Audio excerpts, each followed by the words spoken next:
Hey, welcome to the poetry vlog. This is the third chapter installment. If you're following at all at this stage, then I want to give you a couple updates of what I'm thinking longer term it will be. I'm starting to do this summer, so I have a couple months to really figure out what works and what really means I can offer what knowledge I have to people who will actually watch these videos as opposed to some type of diary to myself or to my friends. So I will have my website with its own domain, but apparently GoDaddy, it takes like 60 days to get your domain figured out so you can transfer it to your site. So for now, I have a link to my website, which is also kind of under construction, but the bare bones are there. And you'll see my CV if you're curious about who the hell is this person talking to me about poetry. You'll see different services I offer. In particular, the first half hour is always free for now, just because there shouldn't be gatekeeping mechanisms that are class-based to get this kind of information. And it's stuff I usually offer my students in my classes, but well, you're paying attention to my vlog, so you get it too.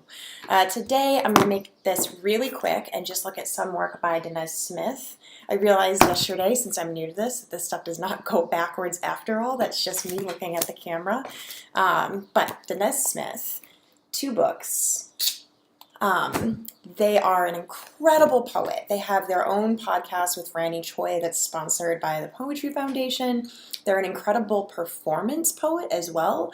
I think something that's really exciting that's happening in the poetry world right now is that performance is really getting leaned on. And I think because it centers the body and it centers the audience relationship so much more than a lot of print poetry. I also think we're going through some cultural changes where people are becoming more aware of their racism, which is a good thing because oftentimes slam poetry and those types of poetry were sort of relegated to lower art. And something I really try to disrupt in my classroom is that concept because it's just silly. You know, something you'll hear again and again over the next couple of years, especially since my dissertation work, is I'm interested in coalition building. And by that, I mean I'm interested in the things we can pick up across different cultures and audiences. So a Beyonce fan to a Danez Smith fan, right? Who are interested in seeing social change and seeing different things exist and seeing the world be a little bit more livable for everyone instead of the usual white people that it tends to be livable for. And of course, I'm erasing class in this dynamic. We can talk about that another day because this is a 10-minute video, not a full-on 45-minute lecture on just Danez Smith. Something else I realized I want to address before I go into Danez Smith is as an instructor in the university, particularly since Trump was elected, you oftentimes have students write in their evaluations or say to other students, or you hear in the media, big scare quotes, right, that a lot of instructors in the liberal arts have a liberal bias and an agenda. And I want to really clear up as a language scholar, what we mean when we say those things, right? And sort of the inherent hypocrisy to it. It is my firm belief, and I can give you all the scholarly articles if you want, but let's be real, you probably won't read them, that we are all biased people. We all have our own ideas that influence how we see the world. It's going to happen, right? We all, as teachers, have a bias, whether you explicitly say it or not. It's there. If you support a certain president and you don't say anything about it, that's a bias. If you don't support that president and you do say something about it, that's a bias. It's all bias. Rule number 1. So this is a very biased video because it's coming from my perspective as an instructor, from the research I do, and a lot of my bias is, in fact, to center voices that have historically been marginalized. And I think pop culture and poetry are the 2 places that are really addressing that and getting down into like the nitty-gritty of it. And that's what's exciting to me about it. So that's my bias. Totally own it. In terms of agenda, everyone always has an agenda, right? I'm gonna go eat a piece of fucking pizza. My agenda is to eat the piece of pizza. Right? If I teach organic chemistry, my agenda is I want students to learn organic chemistry, and so on. My agenda is pretty clear. I want to make these types of poetry and pop culture ideas relevant. Let me back that up. Relevant's not the right word to use. I want to highlight their relevance, right? And I want to make them accessible and sort of give you a preview into the types of classes that you could take at the university, even if you don't have the money to take them. That's my agenda, and my agenda is 100% to see if I can minimize the harm that I do in the world by centering and building coalitions with voices that have had disproportionate harm inflicted on them. It's just that simple. So I just like to clear that up in the beginning. I usually give a lecture of some kind like that to my classes, and for a good reason, because it has to be addressed. But if you're in a class and it's on like objective scientific knowledge, talk about a professor who doesn't own their political feelings and experiences, that too is a bias, and there is also an agenda there. So know your bias, know your agenda, own both. That's simple. They're not inherently good or bad. I feel like I have to pause for emphasis because that's the crux of writing. You know, poetry, essays, whatever. You have to know yourself first and foremost and know where you come from and why you come from that. All right, so Danez Smith. I love Danez Smith. I have found that their poems are actually kind of hit or miss with my students, which really shocked me because when I read Danez Smith for the first time, I read their first book, Insert Boy, and to promote smaller presses, Insert Boy came out of Yes Yes Books. They were the first to publish Danez Smith and really give their print work a platform, and it just blew my mind. You can see it's a kind of oddly shaped book. You can see how the poems are variously laid out. I have lots of notes in them. I read this book and I was like, this is going in my dissertation, if only so I can keep reading it and keep writing about it, because I'm going to tell you the deep, dark secret of academia is we don't get paid to do dissertations or any type of scholarly work, really. So this was my first love with Danez Smith. Some of my students loved it. Some of them are like, I don't get it. Some of them now like try to imitate Danez in their own poems. We've also read some of Danez Poems' most recent humor work in Poetry Magazine. Another one on that later. And then Don't Call Us Dead came out right here. And it's also an amazing book. It's from Grey Wolf Press, and it's definitely more of like a poet's craft kind of book. It's the more traditional size. Cover art's gorgeous and very much representative of Grey Wolf's aesthetic. Grey Wolf is also a pretty small press, just not as small as Yes Yes Books. So Danez has really been building a platform. Some background on them: they identify as a queer gender neutral pronoun poet. They're also Black, and they talk a lot in their second book about being diagnosed with HIV positive or being HIV positive. So you get to deal a lot in the murkiness of how race and diagnosis and sexuality and all of these things come together through metaphors of blood and kinship and so on. In one of my classes, I probably have to do a lecture on the history of property, kinship and blood, and race, but we're not going to do that today because these are little dips into the world of poetry.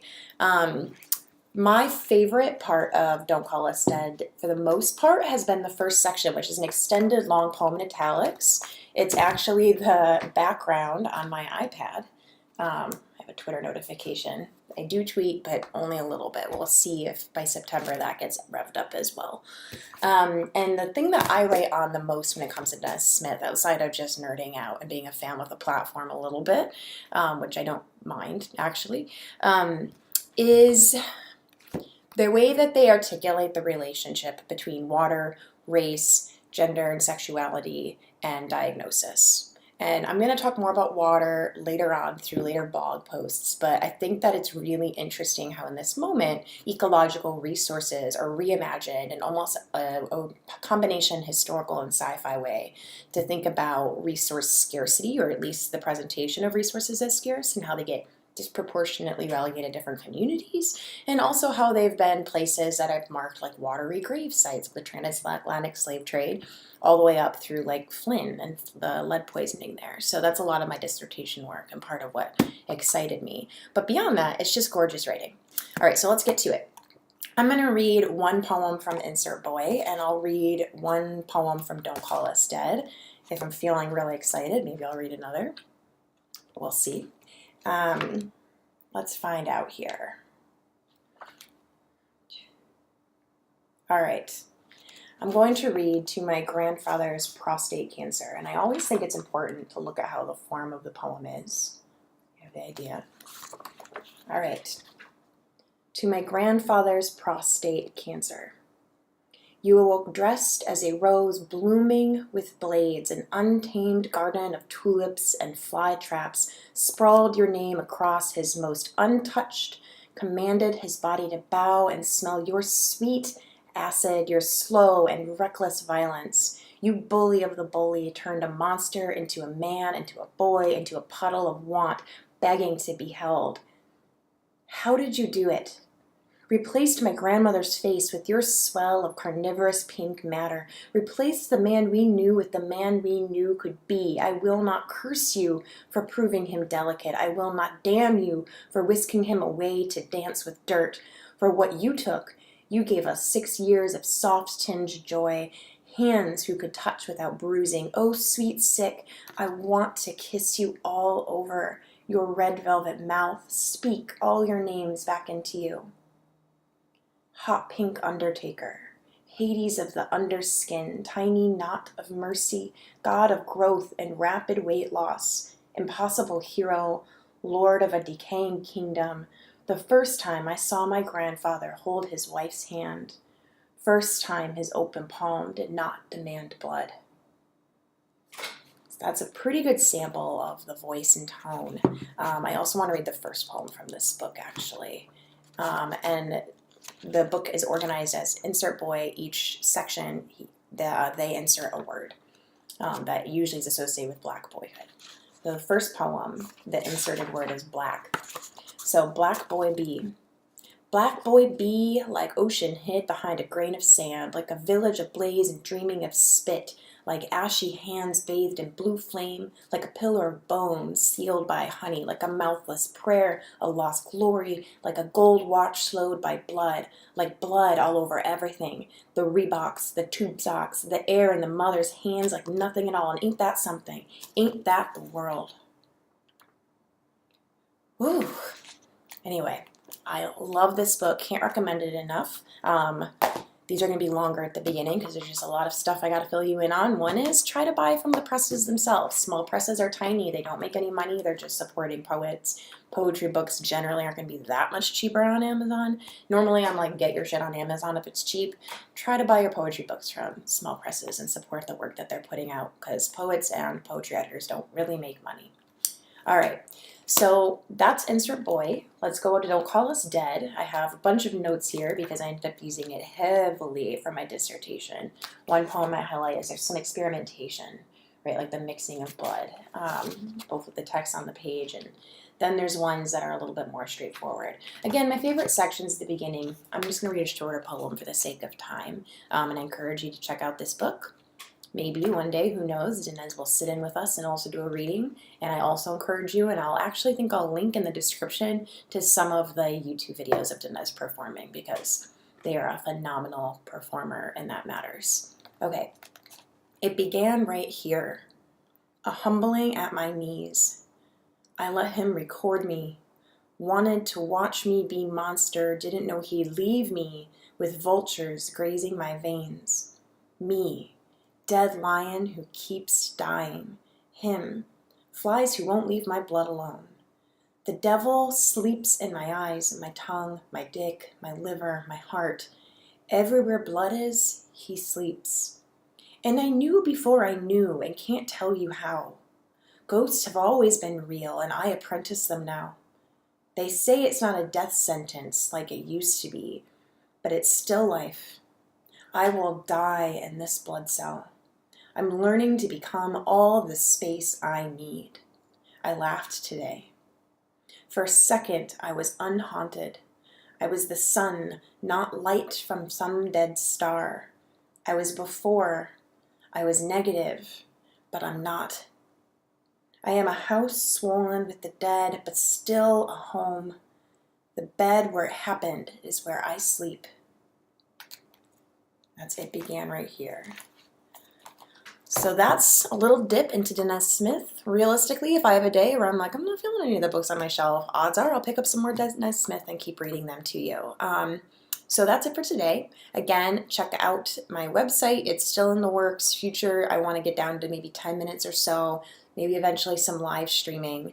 And then I'd love to start featuring my students, my friends, anyone, because poetry and pop culture are kind of one and the same. Deep, dark secret of the poetry world. It's not Shakespeare anymore. All right. Have a wonderful day, and I'll post another video tomorrow.